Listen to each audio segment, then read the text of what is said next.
जय माता दी दोस्तों आखिर क्यों द्रौपदी के लिए कर्ण की आंखें आंसुओं से भर आई। द्रौपदी महाभारत काल की सबसे सुंदर स्त्री थी। जब द्रौपदी का स्वयंवर हुआ था तो पूरे आर्यवर्त से राजा महाराजा स्वयंवर में आए थे। स्वयंवर में जब सब राजा विफल हो गए थे तब कर्ण ने बड़े आसानी से स्वयंवर के धनुष को उठा दिया था। कर्ण के धनुष उठाते ही द्रौपदी ने सबके सामने कर्ण को अपमानित करके कहा था कि वो सूत पुत्र से विवाह नहीं करेगी।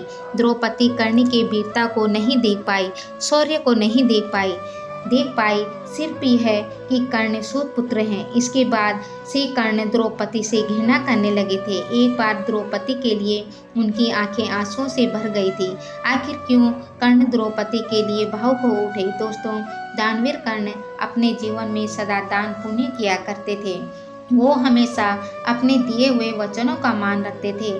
हजारों कठिनाई के बाद भी उन्होंने कभी भी अपने जीवन में हार नहीं मानी। इसीलिए कौरवों के पक्ष से युद्ध लड़ने के बावजूद सब लोग कर्ण का सम्मान करते थे। लेकिन कर्ण ने अपने जीवन में कुछ गलतियां भी की थी, जिसमें से एक गलती यह थी कि भरी सभा में द्रौपदी को अपमानित करना। युद्ध सभा में युधिष्ठिर ने एक एक करके सभी पांडवों को दांव पर लगा दिया था और सब कुछ जुए में हार गए थे। इसके बाद युधिष्ठिर अपनी पत्नी को भी दांव पर लगा दिया था।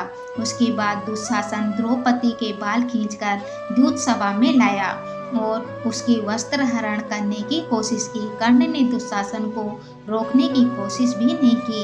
युद्ध सभा में द्रौपदी को अपमानित करके कर्ण ने कहा था, देवताओं ने स्त्रियों के लिए एक पति का विधान किया है, लेकिन इसके 5 पति हैं, इसीलिए ये निश्चय से वेश्या है। द्रौपदी ने अपने स्वयंवर में कर्ण को सूत पुत्र कहकर अपमानित किया था। शायद इसीलिए कर्ण ने भी द्रौपदी का अपमान किया था।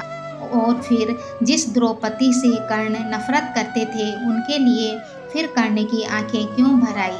जब कुरुक्षेत्र का युद्ध शुरू होने वाला था तब भगवान श्री कृष्ण कर्ण से मिलने गए थे।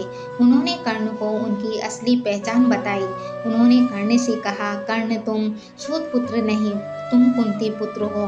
कुंती के विवाह से पहले तुम्हारा जन्म हो गया था, इसीलिए कुंती ने तुम्हें गंगा में बहा दिया था।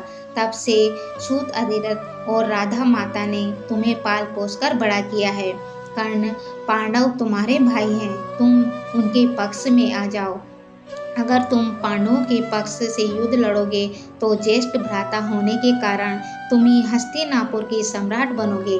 तब अर्जुन तुम्हारा सारथी बनेगा, भीम तुम्हारे सर पर श्वेत छत्र धारण करेगा। तब मैं और वंश के सभी लोग तुम्हारे पीछे चलेंगे। पांडव के ज्येष्ठ भ्राता होने के कारण द्रौपदी भी तुमसे विवाह करेगी। राधे, इस युद्ध में दुर्योधन की पराजय निश्चित है, इसीलिए तुम अपने भाई पांडव से मिल जाओ। कर्ण ने भगवान श्री कृष्ण से कहा, माधव, कुंती ने मुझे गंगा में बहा दिया था, लेकिन अधिरथ बाबा और राधा माता ने मुझे पाल पोस कर बड़ा किया है। मेरा विवाह भी सूत कुल की स्त्री से हुआ है। सूत पुत्र होने के कारण ही मुझे जीवन भर अपमानित होना पड़ा। आज मैं कैसे राधा पुत्र से कुंती पुत्र बन जाऊं। जब सबसे मुझे अपमान मिला था तब केवल दुर्योधन ने ही मेरा साथ दिया था। आज मैं कैसे अपने मित्र दुर्योधन के साथ विश्वासघात करूं। इसके बाद कर्ण ने कहा, माधव, मैंने युद्ध सभा में द्रौपदी और पांडव के साथ जो बर्ताव किया था उसके लिए मैं आज पश्चाताप की अग्नि में जल रहा हूँ। ये मेरे जीवन की सबसे बड़ी भूल है। यह कहते कहते कर्ण की आंखें आंसू से भर गई। तब कर्ण ने भगवान से कहा, माधव, मैं जानता हूँ युद्ध में मेरी पराजय निश्चित है, लेकिन मैं फिर भी धर्म के अनुसार युद्ध करूंगा। जिस सूत पुत्र के सामर्थ्य को पूरी दुनिया ने धुतकारा, वो सूत पुत्र शत्रुओं के रक्त से इतिहास रचेगा।